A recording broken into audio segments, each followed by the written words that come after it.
नमस्कार दोस्तों, स्वागत है आपका हमारे इस YouTube चैनल में मेडिटेट टू गेट एनलाइटनमेंट। दोस्तों, हम अपने इस चैनल के माध्यम से आपके लिए एक ऐसे प्राचीन और रहस्यमय ग्रंथ में दी गई उन 112 विधियों और सूत्रों की पूरी जानकारी लेकर आए हैं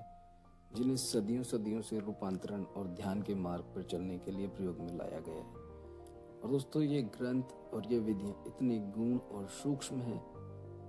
जिन्हें कहीं पर भी आप एक ही जगह पे संग्रहित नहीं पाएंगे। आप इन्हें यहाँ वहाँ छोटा मोटा इधर उधर थोड़ा थोड़ा किसी न किसी चैनल किसी न किसी किताब में ज़रूर पा सकते हैं, परंतु शुद्ध हिंदी भाषा में और बहुत ही सरल तरीके से हमारे इस चैनल पर हम ये सब आपके लिए लेकर आएंगे। और इससे पहले कि हम आगे बढ़ें, मैं आप सभी दर्शकों से ये कहना चाहूँगा जो इस चैनल और इस वीडियो को देख रहे हैं और शायद ये सोच रहे होंगे कि मैं एक विद्यार्थी हूँ या मैं एक गृहिणी हूँ या मैं तो एक बिजनेसमैन हूँ या मैं तो एक टीचर हूँ और मेरा इन विधियों और इस ग्रंथ से क्या मतलब और मेरा क्या लाभ। तो दोस्तों, मैं आपको ये बताना चाहूँगा, आप चाहे जिस भी प्रोफेशन में हो, आप चाहे जीवन के जिस भी स्टेज पे हो, यदि आप इन 112 विधियों के बारे में जानते हैं और इन्हें अपने जीवन में प्रयोग करते हैं तो आप अपने अंदर अपनी एनर्जी को इतने बेहतरीन तरीके से बैलेंस कर पाएंगे और आप उसका प्रभाव अपने जीवन में देखेंगे, चाहे आप जो भी प्रोफेशन में हो या चाहे आप ज़िंदगी के जिस भी मुकाम पर अभी हो। यदि आप एक विद्यार्थी हैं और आप इन विधियों के बारे में जानकारी लेते हैं और इन विधियों में से कोई भी विधि जो आपको रूपांतरण तक या ध्यान तक ले जाती है, यकीन मानिएगा दोस्तों, आपका जीवन बदल जाएगा। तो दोस्तों, इस बात की चिंता बिल्कुल छोड़ दीजिए कि आप किस प्रोफेशन में हैं या अभी आप क्या कर रहे हैं। और यदि आप अपने आसपास सफलतम लोगों को ध्यान से एनालाइज करेंगे, ध्यान से उनको देखेंगे उन्होंने अपने जीवन में क्या किया और क्या नहीं किया, तो मैं इस बात को बहुत ही कॉन्फिडेंस के साथ कह सकता हूँ कि उन सभी के जीवन में ध्यान, मेडिटेशन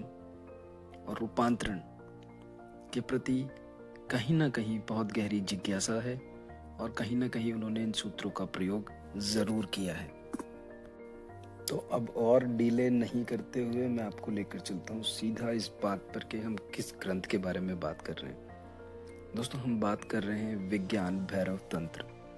और यह एक ऐसा ग्रंथ है जिसके बारे में कहा जाता है कि भगवान शिव ने स्वयं उन 112 विधियों का प्रयोग अलग अलग ढंग से अलग अलग समय पे किया था, जिसके द्वारा व्यक्ति विशेष रूपांतरण और ध्यान की ओर अग्रसर हो सकता है। यूं भी कहा जाता है कि बौद्ध प्रणाली में भी इन सूत्रों का और इन तरीकों का इस्तेमाल किया गया है,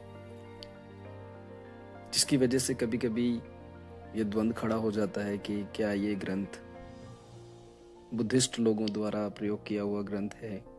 या ये ग्रंथ एक हिंदू प्रवृत्ति और सनातन प्रवृत्ति का ग्रंथ है जिसे भगवान शिव ने प्रयोग किया था। दोस्तों, मैं आपसे ये बात वीडियो के शुरुआत में ही कह देना चाहता हूँ कि ऐसा बिल्कुल नहीं है कि सारी 112 विधियाँ एक इंसान के लिए सूटेबल हो या एक इंसान को सही लगे या वो साधक सारी 112 विधियों में पारस्परिक रूप से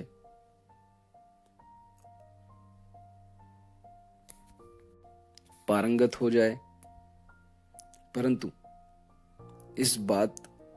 पर कोई संदेह नहीं है कि उन 112 में से कोई ना कोई एक ऐसी विधि जरूर है जो आपको उस मार्ग तक ले जा सकती हैं, जो आपको रूपांतरण तक ले जा सकती हैं। और मित्रों, ये विधियां बहुत ही सूक्ष्म, गुण, छोटी, सरल मालूम पड़ती है। ध्यान दीजिएगा मेरी बात पर, मैंने कहा मालूम पड़ती है, क्योंकि जब आप इनके बारे में सुनेंगे तो आप अचंभित रह जाएंगे और शायद आप इस द्वंद्व में भी पड़ जाएं कि हम ये सब क्या कह रहे हैं। इतनी सरल चीज़ जो रूपांतरण कर सकती है, जो ध्यान में ले जा सकती है, जो हमें हमारे अस्तित्व के बारे में बता सकती है, जो हमें परमात्मा से मिला सकती है,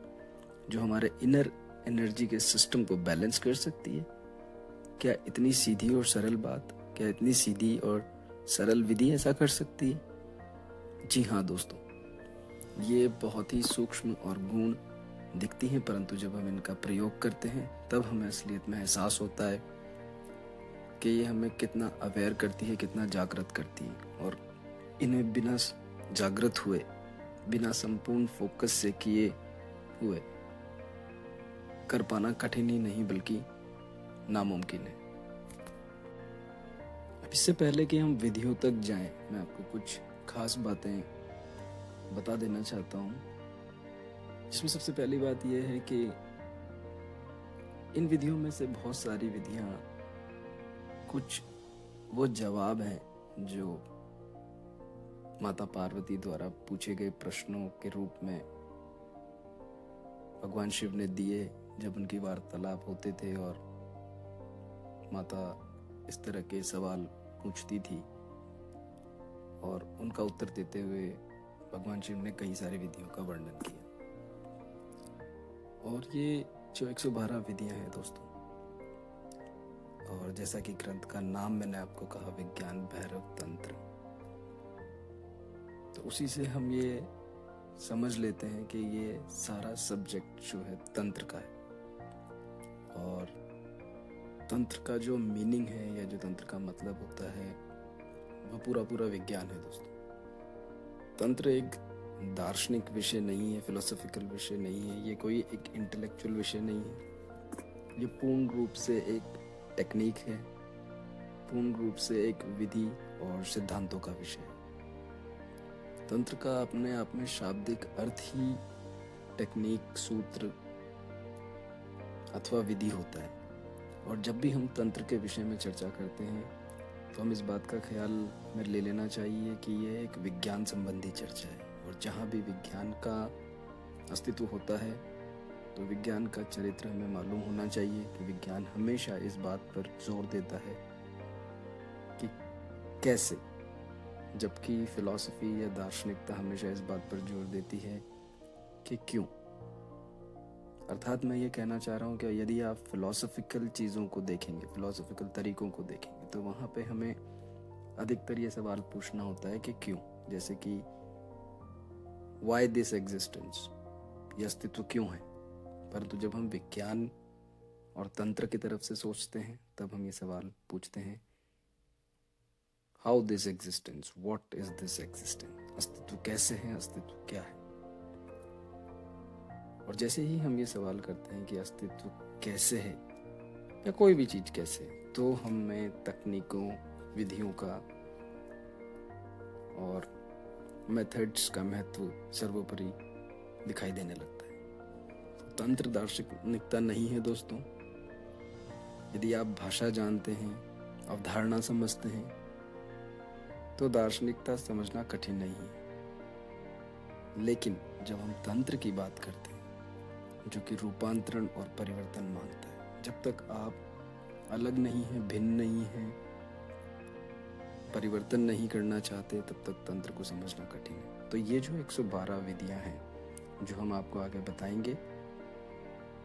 ये संपूर्ण रूप से वैज्ञानिक तरीके हैं और जिनके लिए आपको कुछ भी नया करने की जरूरत नहीं है। ऐसा नहीं है कि आपको कोई अलग से आयोजन करना है या अलग से कहीं जाना है, हिमालय जाना है या किसी और ध्यान लेबोरेटरी में जाना है। आप जहाँ हैं, जैसे हैं, जो करते हैं, उसी में हम आपको बताएंगे कि इन चीज़ों का कैसे प्रयोग करना है और इनके रिजल्ट्स आप समय समय पर बड़े ही आसानी से महसूस भी करेंगे और देखेंगे भी सही।